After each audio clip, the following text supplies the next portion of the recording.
La joie de demeurer dans l'amour de Dieu commence dès ici-bas. C'est celle du royaume de Dieu. Mais elle est accordée sur un chemin escarpé qui demande une confiance totale dans le Père et le Fils, une préférence donnée au royaume. Le message de Jésus promet avant tout la joie. Cette joie exigeante ne s'ouvre-t-il pas par les béatitudes? Heureux vous les pauvres, car le royaume des cieux est à vous. Heureux vous qui avez faim maintenant, car vous serez rassasiés. Heureux vous qui pleurez maintenant, car vous rirez.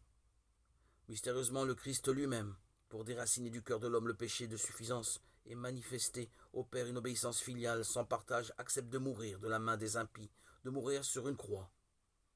Mais désormais Jésus est pour toujours vivant dans la gloire du Père. Et c'est pourquoi les disciples ont été établis dans une joie indéracinable en voyant le Seigneur le soir de Pâques, Luc 24, 41.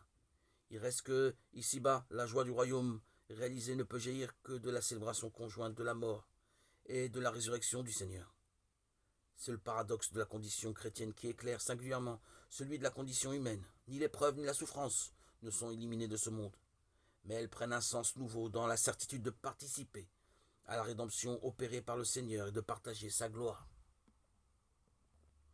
Il ne faut pas confondre la misère et la pauvreté évangélique à laquelle Jésus nous appelle, quel que soit le milieu social auquel nous appartenons.